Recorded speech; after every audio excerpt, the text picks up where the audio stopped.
एक शब्द आता है मांस। मांस मांस कहते हैं उड़द, उड़द को, काला उड़द अगर छिलके के साथ हो तो उसको मांस बोलते हैं। रस, जो जो जो रस की बात हुई, वो रस बोलते हैं चावल से निकले हुए मांड को। चावल का मांड अगर निकालकर आप पीते हैं, आप मांस उड़द की दाल का इस्तेमाल करते हैं और गोघृत के साथ खांड, बूरा या शक्कर में डालकर उसको खाते हैं, तो ऐसी मान्यता आती है कि आप में बैल जितनी ताकत आ जाती है। अब इन्होंने क्या किया, जो विधर्मी आए, जो बीच में बहुत सारे हमारे धर्म के साथ तो बड़ा खिलवाड़ हुआ ना, ये तो मेरा काम है, मैं इस पर ही काम कर रहा हूं एक्चुअली। चौथी शताब्दी से लेकर के और अभी 1947 तक, अभी आज तक भी मान लो, हमारे जो ग्रंथ हैं उनके साथ इतनी छेड़छाड़ हुई है, इतना उनके साथ खराबी हुई है, इतना उनको लोगों ने अलट पलट कर दिया है कि हम समझ ही नहीं पाते। मांस पर तो बिंदी लगा दी, उसका कर दिया मांस। और रस के बारे में बताने लगे सोमरस, शराब पीने लगो। ये इस तरह की व्याख्याएं, ये उन लोगों ने व्यवस्था चुनी जिन्हें इसकी आड़ में ये सब करना था। ये ठीक नहीं है, इसका त्याग करना चाहिए। और कोई भी सच्चा साधक, कोई भी सच्चा गुरु, कोई भी अच्छी व्यवस्था इसका सदा सर्वदा निषेध बताती है, इसका सदा सर्वदा त्याग बताती है। हाँ, जो अब आप बताइए, जो आप जीभ के स्वाद से ऊपर ना उठ सका, मांस क्या है? जीभ का स्वाद ही तो है। मांस में थोड़ी कोई स्वाद रखा है, इसमें जो मिर्च मसाले डाल करके लोग खाते हैं, उसी का तो स्वाद आता है उन लोगों को। आप किसी प्राणी की हत्या सिर्फ इसलिए कर ले रहे हैं कि आपको अपना पेट भरना है, इससे निकृष्ट सोच कोई दुनिया में हो नहीं सकती है। इससे घटिया बात कोई दुनिया में हो नहीं सकती है। अब ऐसा सोचें, अगर यही नियम हम प्रकृति के बाकी अवयवों पर चालू कर दें, अगर एक जानवर है जो मांसाहारी है और वो आकर आपके दरवाजे के सामने रोज बैठ जाए कि आज अपना बच्चा दे दो, आज अपनी भतीजी, आज अपना पोता, आज अपनी नाती, आज अपनी पत्नी, आज स्वयं भी चल पड़ो, आज कोई नहीं है क्योंकि हमें अपना पेट भरना है। अगर पशुओं की दुनिया हो जाए और मनुष्य उसमें ऐसे हो, तो क्या आपको कैसा लगेगा? बस वैसा ही होता है। ये कोई, अब मनुष्य कभी मांसाहारी नहीं रहा। हाँ, कभी कबीलों के रूप में रहा, कभी अनपढ़ था, अशिक्षित था, जंगली जानवरों की तरह जिया, है ना, शुरुआती दौर था, कुछ पता ही नहीं था, तो जो समझ में आ गया, नदियों के किनारे रहता था, मछली दिख गई, कुछ समझ नहीं आया तो मछली खा ली। पकाने की विधि हम जानते नहीं थे, किसी प्रकार की सभ्यता का विकास नहीं हुआ, अग्नि का आविष्कार हुआ नहीं था, तो हमें पकाने की व्यवस्थाओं का पता ही नहीं था, अनाज हमें बोना आता नहीं था, मनुष्य ने कृषि को कभी सीखा ही नहीं था, कृषि कार्य में वो रहता ही नहीं था। आप जानते 10 लाख साल पहले किस तरह से हमारी व्यवस्थाएं शुरू हुई।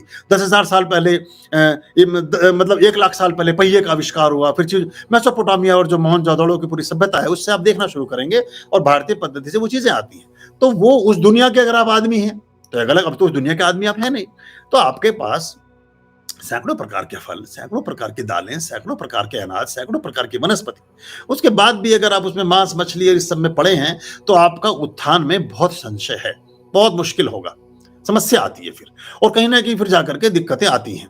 रवि रामकृष्ण परमहंस ने जब बातचीत हुई और स्वामी विवेकानंद से बात की, तो उन्होंने कहा कि आपको गले का कैंसर क्यों हो गया? तो उन्होंने कहा, ये बड़ी वैसी बात है, उन्होंने कहा कि मैं शायद इतनी मछली ना खाता ना तो मेरे गले में कैंसर नहीं होता, क्योंकि जब मछलियों को मारा जाता है तो गले से काटा जाता है। तो ये बड़ा गहरा, इतना वो जैसे सारी बात कह गए, लेकिन हम बस समझ नहीं पाते उस चीज को। तो उन्होंने कहा कि अगर मैंने ये फिश खाने का मेरा शौक नहीं रहा होता तो संभवतः मेरे गले में कैंसर नहीं होता। प्राय ऐसा होता है। भगवान बुद्ध, इतना गहरा उनको आघात पहुंचा उनकी आत्मा के चोट पर कि वो जो एक कुंडा लुहार था, उसने जब वो उन्हें अपने घर के भोजन पर बुलाया, उन्होंने कहा कि मेरे, आप गरीब के यहाँ कभी भोजन नहीं करते, आप शूद्र के यहाँ भोजन नहीं करते, आप सर्वधर्म संभाव की बात करते हैं, आप मेरे यहाँ कब आएंगे? तो बुद्ध ने कहा कि मैं आ जाऊंगा जब तुम बुलाओगे। तो उन्होंने कहा फला डेट, एक तिथि निश्चित हुई कि आप आ जाएं।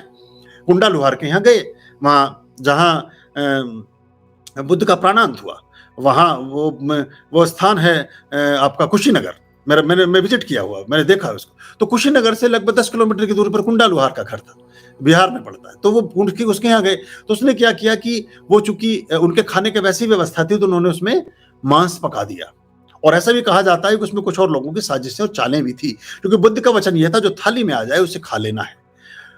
अब या तो 10,000 सन्यासी साथ में हैं, 10,000 चेले साथ में गए हैं, सब भोजन चल रहा है, या तो उस भोजन को निरादर करके अस्वीकृत कर दें। हालांकि जो कास्ट के फूल भी कहा गया है, वो विषाक्त मशरूम भी हो सकता है, उस पर अभी कोई विधिवत टिप्पणी नहीं आई है, लेकिन ऐसा माना गया है प्राय धर्म ग्रंथों में, और जो बुद्ध धर्म के जो प्रमाणिक ग्रंथ हैं उनमें जो तिक नियात हन है कि जो जीवनी है, जहां जहां बुद्ध चरण चली जाही, या जितनी भी गाथाएं हैं जो बुद्ध से संबंधित प्रमाणिक दस्तावेज हैं, या धम्मपद के जितने भी अध्याय हैं, उन्हें प्राय यही कहा गया है कि वहां सुअर का मांस खा लेने से बुद्ध को इतनी आत्मा पर चोट पहुंची, इतनी आत्मा पर चोट पहुंची थी, घर भी नहीं पहुंच पाए थे। 2 साल के वृक्ष हैं, मैंने देखा उनको वहीं पकड़ कर खड़े हो गए बीच में, और बस आनंद है और बाकी लोग और साथ में हैं उनके जो हैं शिष्य, वहीं उन्होंने अपने प्राण त्याग दिए एक तरह से। तो ये ऐसा इतनी इतनी आघात पहुंचता है सद चेतना के ऊपर, सद आत्मा के ऊपर, कि अगर भूल चूक में या किसी वजह से कहीं ऐसा भी हो जाए तो इस तरह की घटना घटती है। तो इसमें ना पड़े, ये अच्छा रहेगा। गुरुजी, कुछ दवाइयों में रेड निशान बने हुए रहते हैं, क्या दवाइयाँ नहीं खानी चाहिए? हाँ, देखिए जो रेड निशान है जानवी, तुमने बहुत अच्छा प्रश्न किया, वो उसमें कुछ ना कुछ ऐसी चीज डाली जाती है जो किसी एनिमल के का अंग होता है, या उसका एसेंस होता है, या कोई चीज होती है, इसलिए उससे बचना चाहिए, उससे हमें परहेज करना चाहिए। और अभी एक और चीज चली है चालाकी की, जब ये चीजें पता चलनी शुरू हो गई, मैंने यूरोप में था तो मैंने देखा वहां कि अब वो निशान तो ग्रीन ही रखेंगे, या कोई भी निशान नहीं लगाते हैं, ना रेड निशान होगा ना ग्रीन निशान होगा। अपना जो उन्होंने अपने कुछ कोड वर्ड्स बनाए हुए हैं, जैसे S123, अब S1 उसमें जो जो उसकी सामग्री होता है ना, जो इंग्रेडिएंट्स होते हैं उसमें एक विवरण होता है, S123, P222, F540, W312। अब ये W312 क्या है हमें पता ही नहीं चलता इस बात का कभी भी, या B214 क्या है हमें पता ही नहीं है। B214 का मतलब कि बीफ का अंश है उसके अंदर, यानी गोमांस से बना है। तो ये एक बड़ा विचित्र दुनिया हो गई है। कोशिश तो ये करें, देखो मैं तो भैया बहुत सालों तक गुड़ चना लेकर जाता रहा अपने साथ जब मैं विदेशों में जाता था। अब तो सब मिलने लगा है, ना ये दही मिलता था, ना टोफू पनीर मिलता था, तो वहां कुछ भी नहीं, अब तो सब मिलने लगा है। तो वहां बड़ी समस्याएं होती थी इस चीज की, लेकिन धीरे धीरे प्राप्त होने लगी है। तो फलों का सेवन कर लो, वो ठीक है, और जो चीजें ड्राई फ्रूट्स हैं उनका सेवन कर लो अगर कोई डाउट हो रहा है, या अपना अपने घर से सामान अपना रख लो, ऐसा सूखा सामान, अगर कभी ऐसे स्थान पर जाना पड़ जाए तो अच्छा रहेगा। आर्याम अभयाम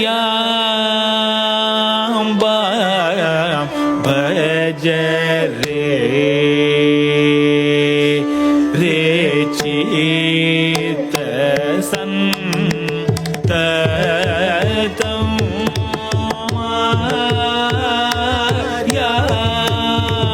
अभयाम भज रे।